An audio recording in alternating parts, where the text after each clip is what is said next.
Your parents have programmed you to be the person you are today.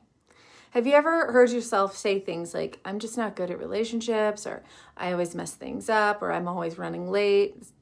You probably didn't come up with a lot of this stuff on your own. A lot of what we believe about ourselves, our worth, our identity, our personality, what we deserve, didn't start with us. It's programmed into us by the people who raised us, our cultural groups, our family, social groups, and dynamics around us, right? So sometimes that programming is positive, and sometimes it sounded like you're lazy, you're just like your dad, you're too emotional, that sort of thing. When you're a kid, you don't question that. You don't even have the brain development to critically think about that. You just absorb. And when your caregiver, when you're around your caregiver, they're your whole world. So if they say that, you never do your homework, then you're like, that's who I am. I don't do my homework. It becomes your inner voice.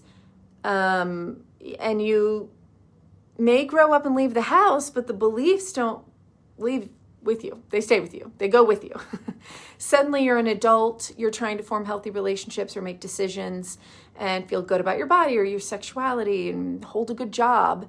And you may struggle to understand why it's so hard. But if you are still living with that programming and it's not very positive, then it's really important to question that now and do an audit.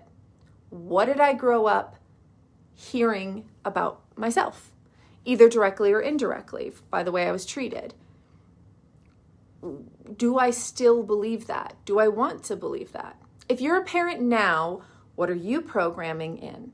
Because kids, they don't just remember what you say to them. They remember what you say about them to other people and how you make them feel. So it's important to be intentional if you're a parent, to really work on that, but also to work on reflecting what are the stories that you believe about yourself, about who you are, and are they true? Do they have to be true? And where did they come from? Were they passed down to you from someone else? And if they were, is that what you want to continue to believe about yourself? Because sometimes we don't know to think about this, and we just carry these beliefs on with us our whole lives, and we struggle. It is hard work to undo these things, but it is not impossible because they were programmed into you, reinforced by your inner monologue and your belief system. And so if you can be programmed to believe that, you can program yourself to believe something else that is more positive, that is more helpful.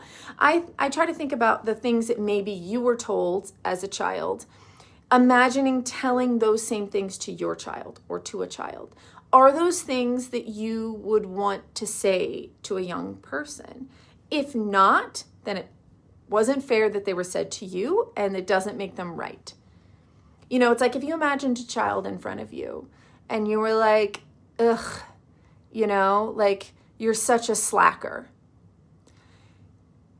That, as you can imagine, is probably pretty damaging. Because even if they yell at you and yell back, they take in the parent that knows more than me, the adult who knows more than me in this world, thinks that I'm a slacker. Subconsciously, you're probably going to believe you're a slacker, especially if it's something you're told regularly, right? Repetition is also something that rewrites our subconscious mind.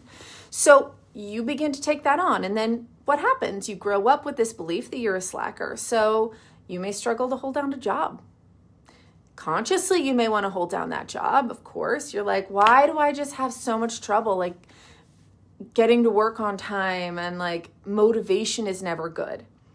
Because you may have a lot of work to do subconsciously to unlearn these negative belief systems that were drilled into you as a child or as a young person. And it's really important to do that work because we can carry these with us. It can do a lot of damage. It can also work in the opposite. It can be very positive.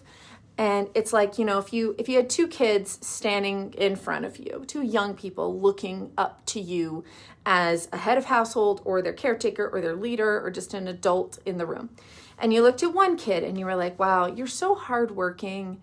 And I'm just so impressed with that. You really know how to like persevere. Even when you You always study so hard for everything. You're really kind to people. You're really thoughtful. Okay. And then the other kid, you're like, you're such a slacker. I don't know why you can't just be better like everyone else. Your room is a disaster. You are always late. You're disappointing me. You're a disappointment. Which kid is going to, probably have an easier, more successful time in life? Probably the one who was told many, many positive things, right?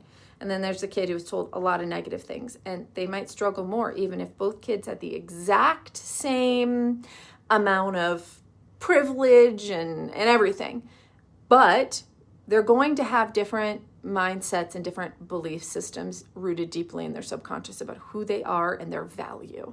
And they're going to carry that on into the world. And when you think about that, it's like, oh, it's very clear how impactful that is.